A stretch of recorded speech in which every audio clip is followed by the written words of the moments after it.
Number 15, Green Onions by Booker T and the MGs. It's just organ, bass, guitar, and drums. But somehow, it became one of the coolest grooves ever recorded. Back in 1962, at Stax Records in Memphis, the band was killing time after a session when Booker T started playing a riff on his Hammond M3 organ. The rest of the group joined in, and what came out wasn't planned. It was lightning caught on tape. The record label didn't expect much, but Green Onions exploded, climbing to number 3 on the Billboard Hot 100. It made Stax a household name and turned a group of studio players into legends. And here's the wild part. Booker T and the MGs were one of the first racially integrated bands in the South. 2 black members, 2 white. In 1962, that alone was revolutionary. So next time that riff hits, remember, it wasn't just a jam. It was history. 4 musicians breaking rules, and maybe even barriers, one groove at a time. Number 14, What Did I Say? By Ray Charles. It started as a mistake, or maybe fate. In 1958, during a long show in Pittsburgh, Ray Charles ran out of songs.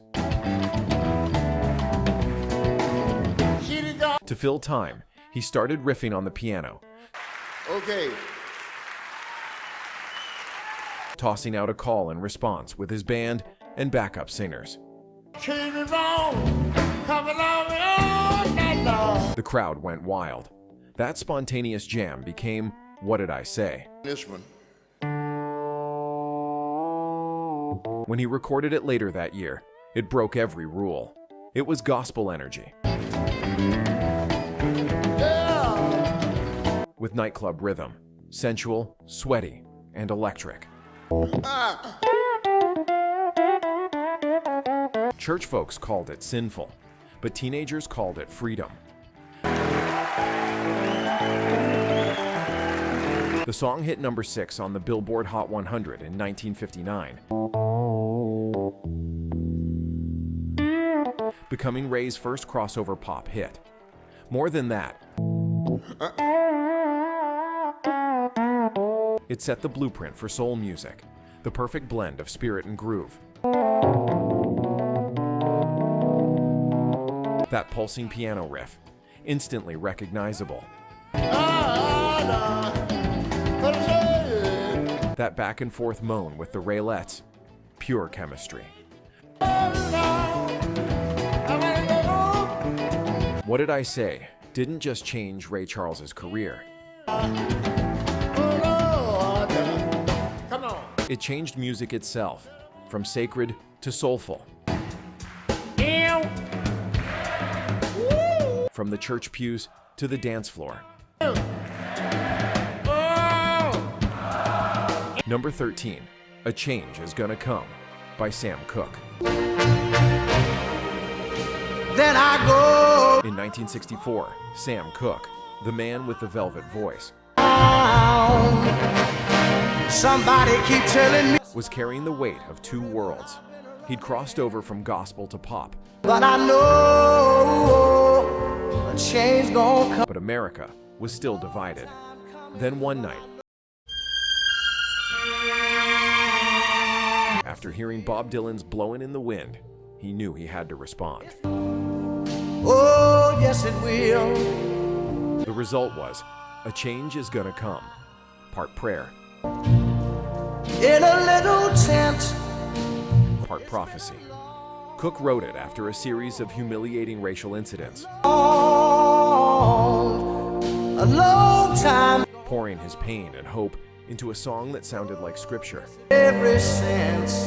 It's been a long, With lush strings and a trembling vocal, it was released just months after his death. hard living, but I'm afraid. He never got to see how powerful it became, but the world did.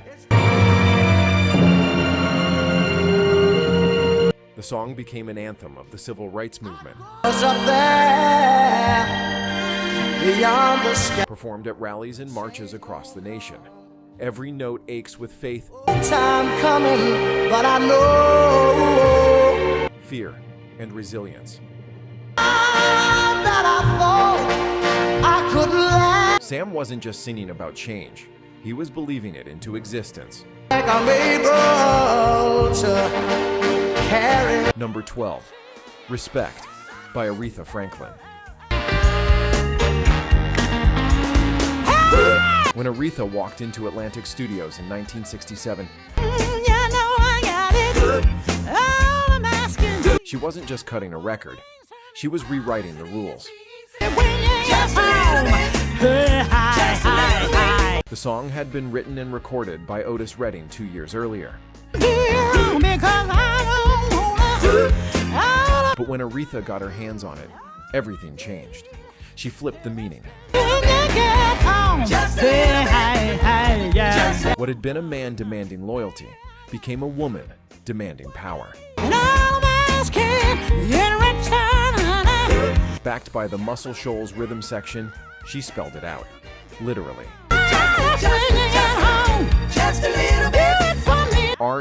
RESPECT.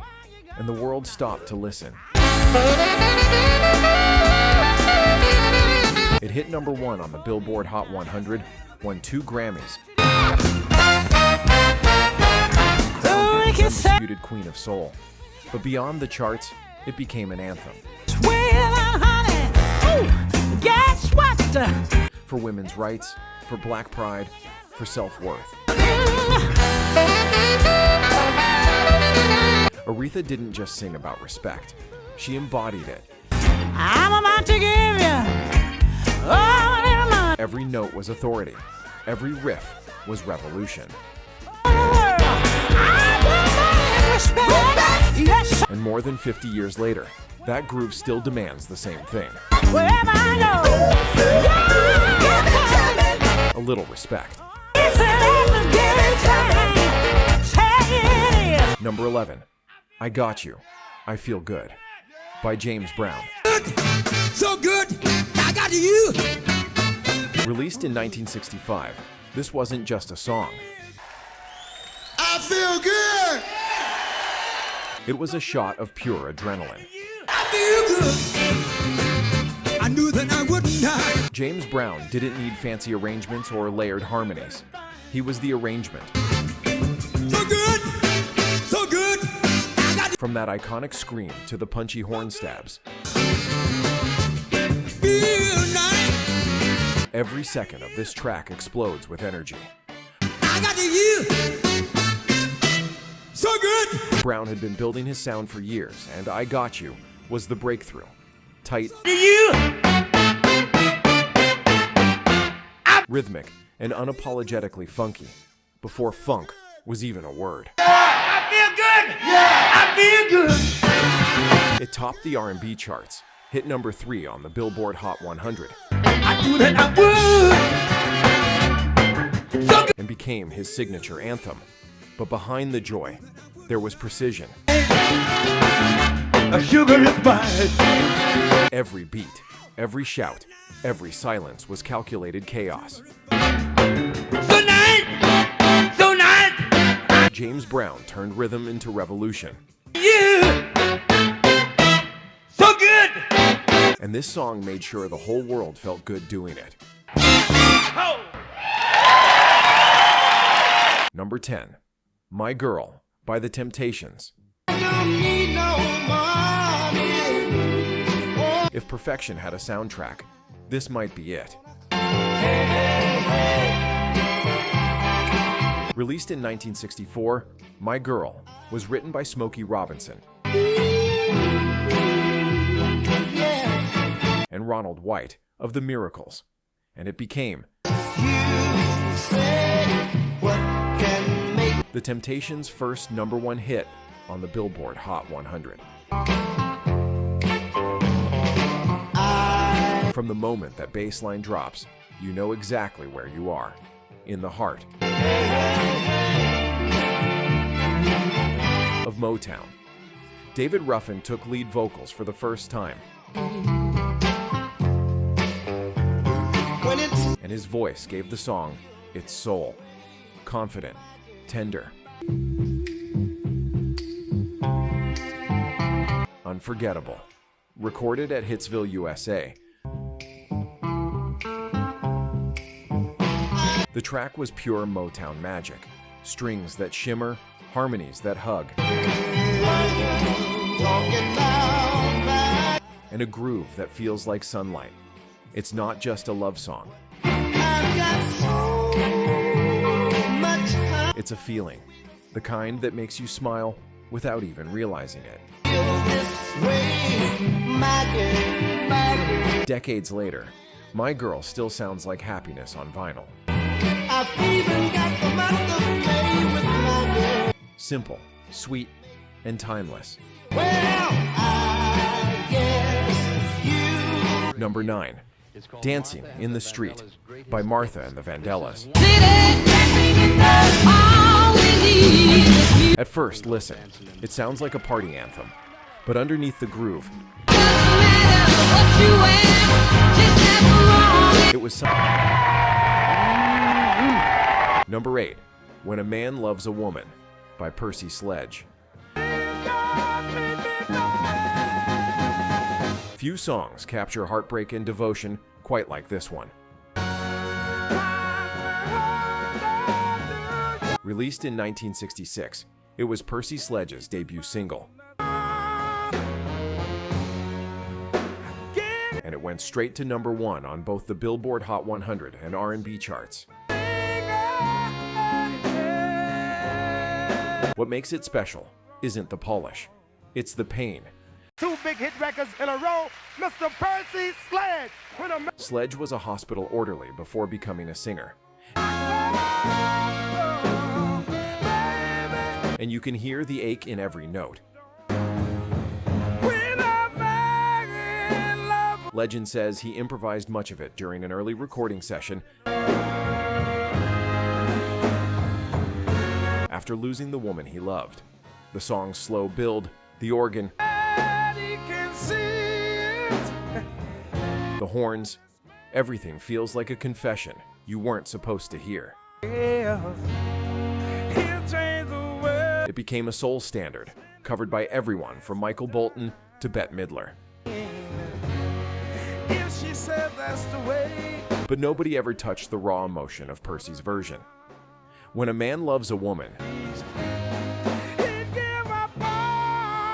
isn't just a love song, it's a lesson in vulnerability. Proof that sometimes heartbreak makes the greatest music. Number 7, Ain't No Mountain High Enough by Marvin Gaye and Tammi Terrell. Released in 1967, this duet was pure Motown chemistry. Call my name, I'll be there in a hurry. You don't. Written by Nicholas Ashford and Valerie Simpson, it wasn't just a love song. Remember the day I set you free. It was a promise. The kind that said nothing could stand between two people Mountain high, ain't no valley low, ain't no river. when the connection is real. Oh baby, there ain't no mountain high enough. Marvin Gaye's smooth confidence met Tammi Terrell's radiant energy, Cause baby, there ain't no mountain high. and the result was lightning in a bottle. They didn't just sing together, Wide enough to keep me from getting. they believed each other. You can hear it in every word. every harmony. But behind the magic was tragedy. Tammi was already struggling with health issues. It would later take her life at just 24. Still, There you are, no matter how far. Don't worry, baby. she gave this song everything she had, and you can feel that spirit in the music. Always count on me, darling, from that day on. The track peaked at number 19 on the Billboard Hot 100, but its legacy My love ain't no valley low. is far greater. It became an anthem for devotion, perseverance, Mountain high and I think as far back as I can remember hearing music and and unbreakable love. No mountain, no valley, But now it's no river. Nothing could ever stop this song. I've given all the truth to those I Number 6, What's Going On? The label didn't want it. They thought it was too political, too slow, Punish me with brutality. too risky. But Marvin stood firm. The result was a masterpiece. What's going on? What's going on? Layered harmonies, gentle grooves, and lyrics that still echo today. Come on, man. War is not the answer, for only love can conquer hate. It topped the R&B chart, hit number 2 on the Billboard Hot 100, and launched one of the greatest albums ever recorded. What's Going On wasn't just a protest, it was a prayer. A cry for empathy in a divided world, and half a century later, it still asks the same haunting question. Do we even care enough to listen? People don't punish me with brutality. Number 5, Let's Stay Together by Al Green. Released in 1971, this song feels like silk, smooth, timeless, and impossible to resist. From the opening drum hit to that first, I'm so in love with you, I just came to see. it's pure magic. Produced by Willie Mitchell at High Records in Memphis, the sound was clean but warm.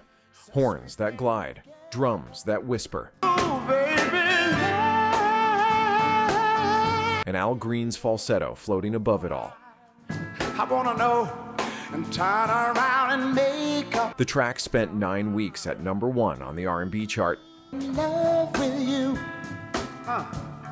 But hey, and topped the Billboard Hot 100. But what makes it special isn't just the melody, it's the feeling. somebody, why people break. Al Green wasn't preaching fairy tale love. He was talking about real love. The kind that bends, breaks, and still finds its way back. The song's honesty made it universal. Presidents used it. Movies borrowed it, and generations still dance to it. Let's Stay Together Ooh, loving you forever. is more than a classic. It's a promise, wrapped in soul, I wanna love you that love is always worth holding on to.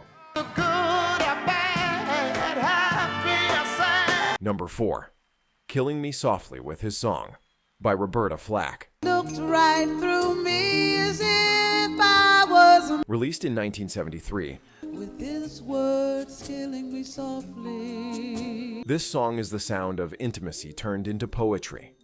In all my dark despair, Written by Charles Fox and Norman Gimbel, and first recorded by Laurie Lieberman, letters and ready each one out loud. It found its true voice when Roberta Flack reimagined it. He sang as if he knew me. Her version slowed everything down. Soft piano, gentle rhythm, and that unmistakable voice that seemed to float right into your chest. With his song. The story goes that Lieberman wrote it after seeing Don McLean perform, To listen for a while. feeling as though he was singing her life. Flack made that emotion universal. It spent 5 weeks at #1 on the Billboard Hot 100 and won 3 Grammys, including Record of the Year. But beyond the awards, the song touched something personal. Birds killing me softly. The feeling of being seen, of hearing someone sing your story. He sang a good song. Decades later, the Fugees revived it, My eyes from in my bed. This thing and it became a hit all over again. Proof that a song this tender never really fades. killing me softly with his song. Killing me softly. Killing Me Softly isn't about pain or sorrow. It's about connection. And killing me softly with his song. The quiet kind that stays long after the music stops. Number 3, Let's Get It On by Marvin Gaye. Get it on, come on, baby. It sounds like the ultimate love song. A slow groove, silky strings.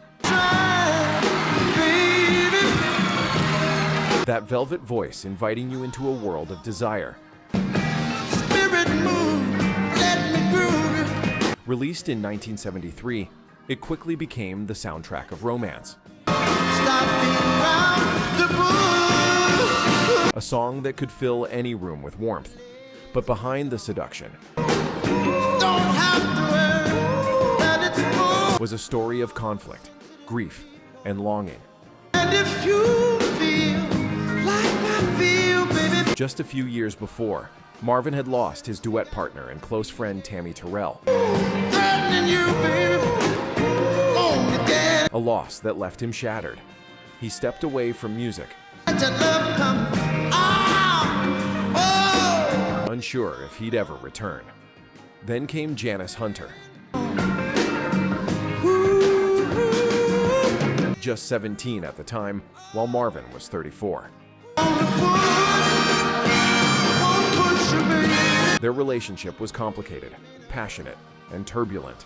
Let's live. Janice became both his muse and mirror, awakening something raw in him. When he sang, "You don't have to worry, you give yourself to me." It wasn't just about desire, it was confession, Helping me can never be wrong. vulnerability, healing. Let's get it on. Marvin was searching for love that could redeem him from everything he'd lost. Understand me, sure. Let's Get It On isn't just a slow jam. With me, loving you. It's the sound of a man trying to turn heartbreak into hope, guilt into groove.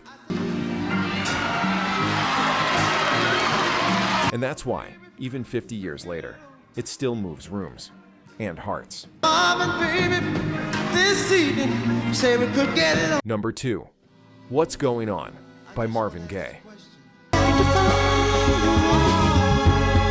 Bring some. Released in 1971, this wasn't just another Motown record.